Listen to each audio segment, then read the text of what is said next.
Praise be to the holy name of Jesus. I welcome you all in the name of Jesus Christ, our Lord. Our Lord is good, His grace is forever. Lord Jesus Christ is unchanging yesterday, today, and forever. His grace will never change. He is the creator of heaven and earth. He is the creator of all creations of this earth. We are all the works of our Lord God. Amen. Hallelujah. Hallelujah. Glory be to His holy name. In these days, in the present world, developments are going in a fast way. Knowledge is increasing fast. New inventions are being made continuously. We are now living in digital world. The technology is growing fast. The youngsters want to know many things. The knowledge is in their fingertips. They can search any information with their smartphones in a moment. Google is the god of this day. From human world, we are moving towards a robotic world.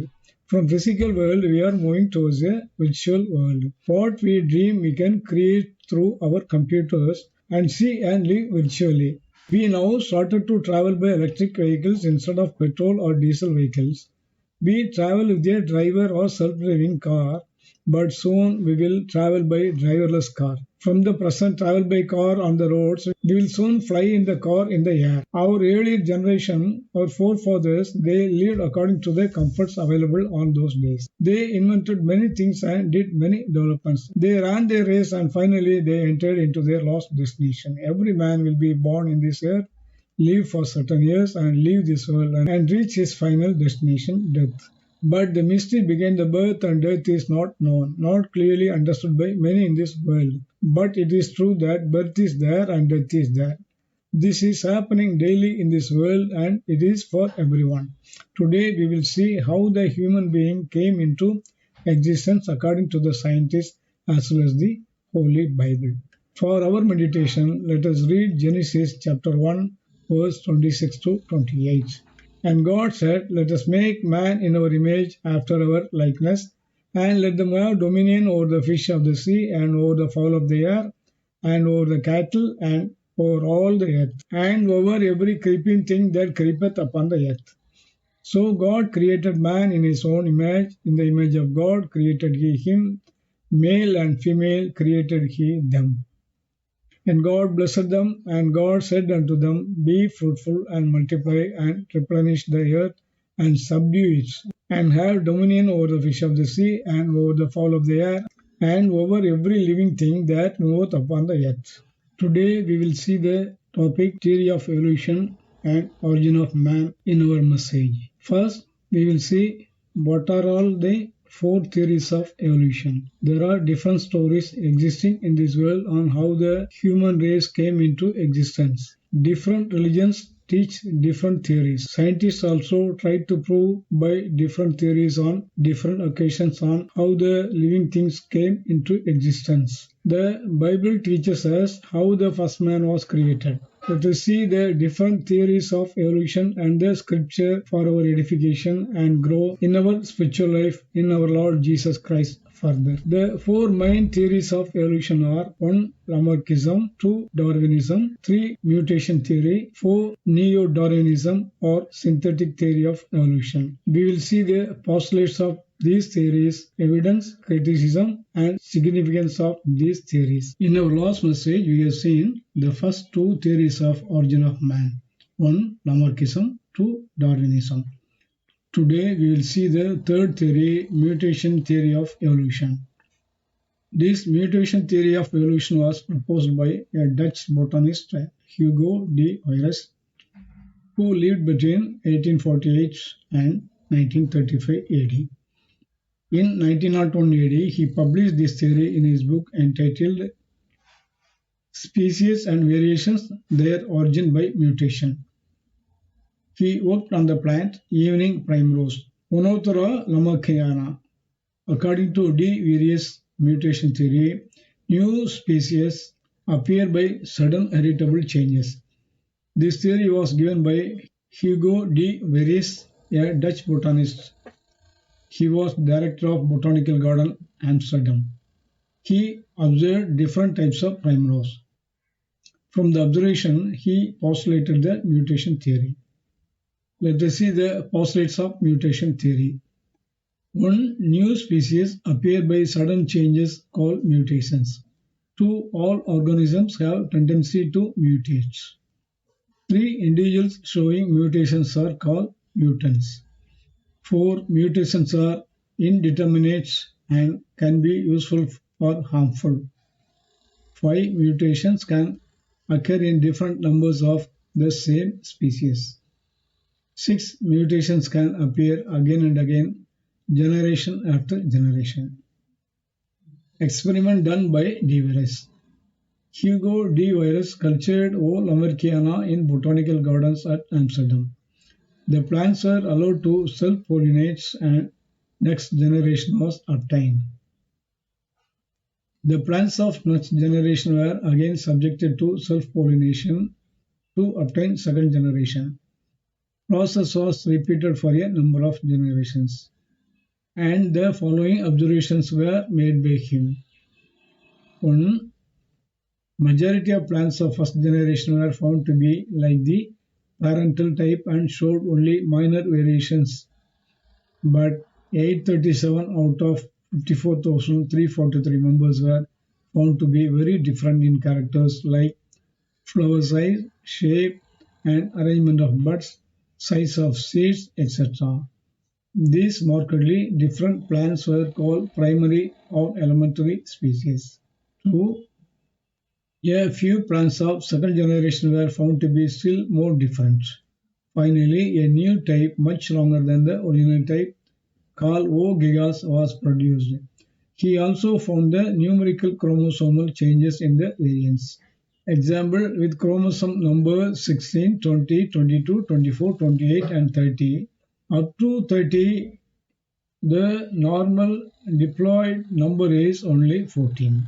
The final findings of de Vries after his examinations are: 1. The evolution is a discontinuous process and occurs by mutation, that is, sudden and inheritable large differences from the normal and not connected to normal by intermediate forms. Individuals with mutations are called mutants.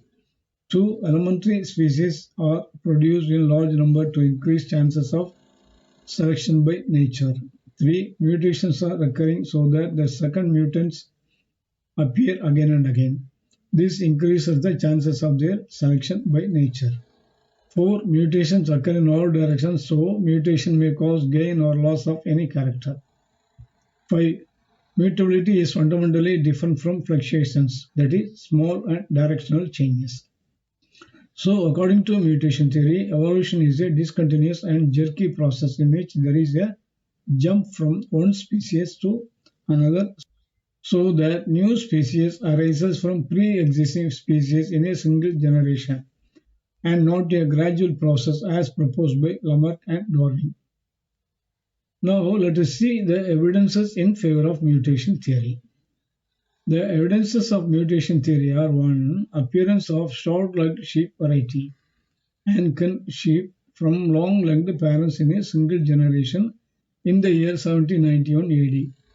It was first noticed in a ram, a male sheep by an American farmer Seth Rice. 2. Appearance of pole Hereford cattle from horned parents in a single generation in the year 1889. 3. De Vries' observations have been experimentally confirmed by McDowell and Stull in America and Gates in England. 4. Mutation theory can explain the origin of new varieties or species by a single gene mutation. Example, Sicker gigas, Novel orange, red sunflower, hairless cats, double-toed cats, etc. 5. It can explain the inheritance of vestigial and over-specialized organs. 6. It can explain progressive as well as retrogressive evolution. Next, let us see the evidences against mutation theory. 1. It is not able to explain the phenomena of mimicry and protective coloration. 2. Rate of mutation is very low, that is 1 per million or 1 per several million genes. 3. Oenothera lamarckiana is a hybrid plant and contains anomalogous type of chromosome behavior. 4. Chromosomal numerical changes as reported by D. Paris are unstable. 5. Mutations are incapable of introducing new genes and alleles into a gene pool. To sum up D. Paris mutation theory, new species appear by sudden heritage changes. This theory was given by Hugo V. Beres, a Dutch botanist.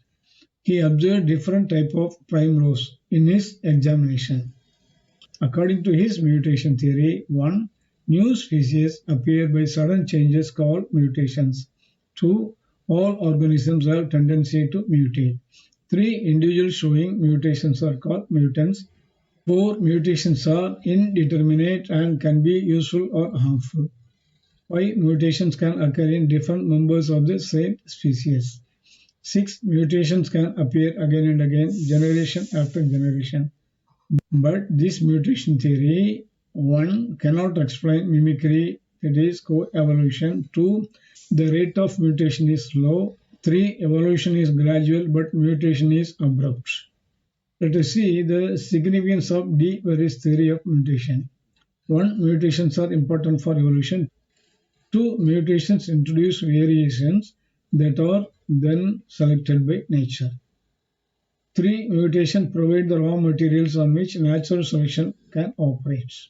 But though according to this theory, new species appear by sudden changes, all organisms have tendency to mutate. This theory states that evolution process is from one species to another. It is not a gradual process but a discontinuous and jerky process in which there is a jump from one species to another. This theory fails to state which is the first species and how the human beings came into existence, through which species first human came into existence through mutation. This theory thus fails to state the origin of first species and origin of man. But according to the Holy Bible, the heavens and the earth did not come into existence by a natural way. Only God, who is eternal, created heaven and earth. It also clearly states that God created the first man and all the first living things. In the first chapter of the Bible, it is written in verse 1 that the heavens and the earth were created by God. The universe was first created. God created the universe. This is the first evidence that 1. God exists, 2. Heaven and earth were created by God. This is the first and foremost proof that God is existing and He only created the universe. This Bible is a written and infallible proof. The Bible says, in the beginning God created heaven and earth. Genesis 1:1. Then the second question, where was God, was also answered. The earth was disorderly and empty.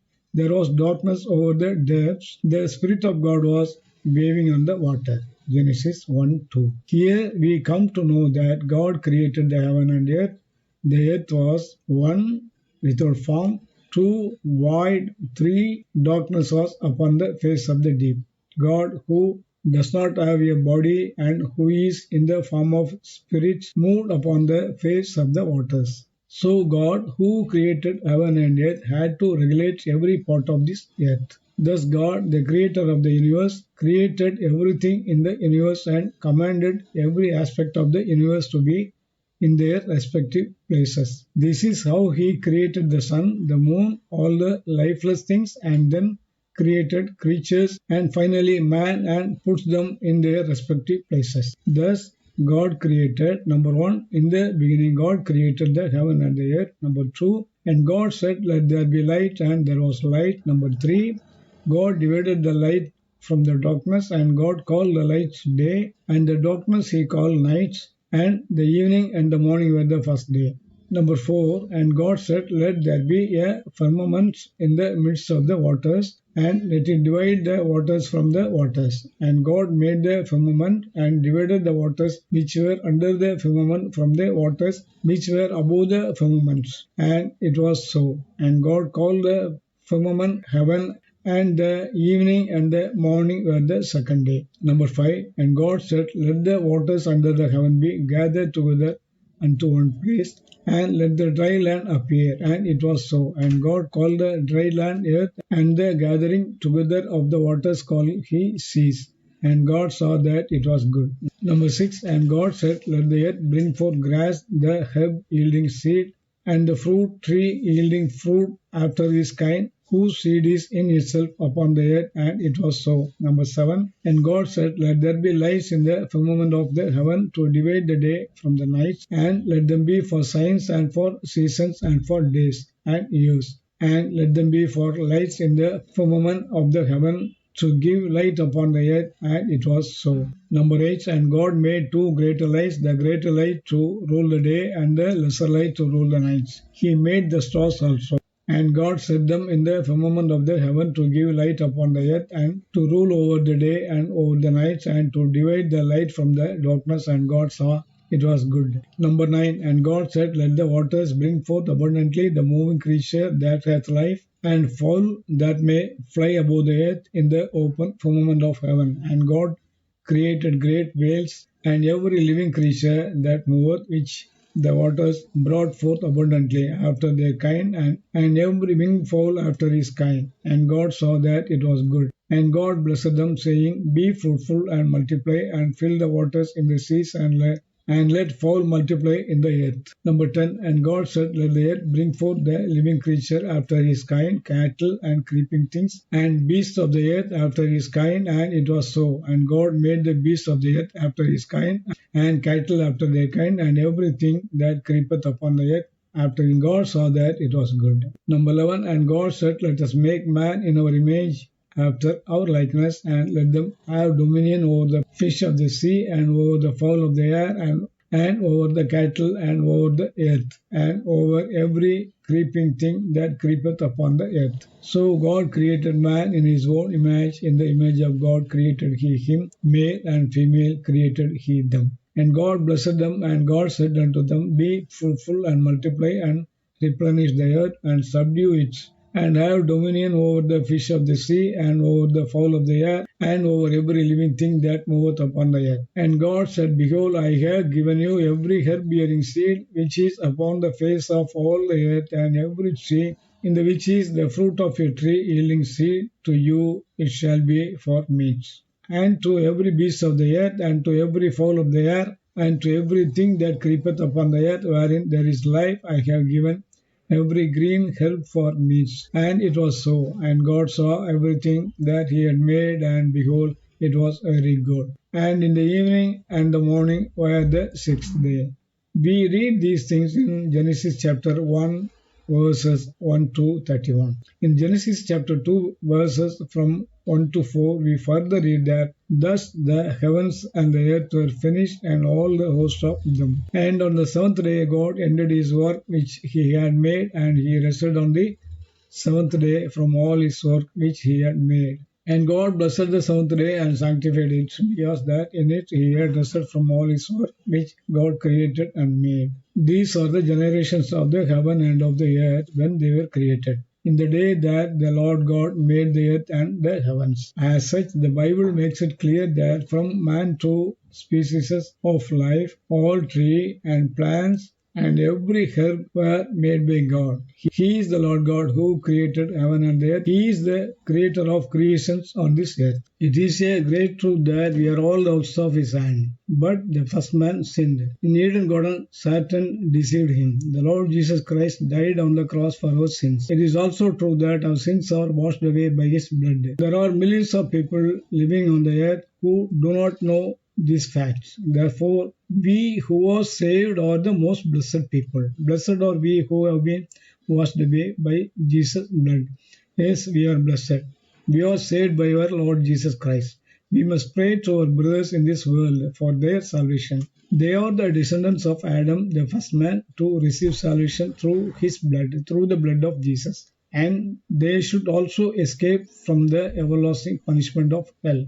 Let us keep our salvation and walk in the righteousness and holiness of God and eagerly await for the coming of our Lord Jesus Christ. We will inherit everlasting life and we will live with Him forever and ever with joy and peace. Amen. The grace of our Lord Jesus Christ, the love of God the Father, and the communion of the Holy Spirit be with you now and forever. Amen. May God bless you. We will meet again in our next message.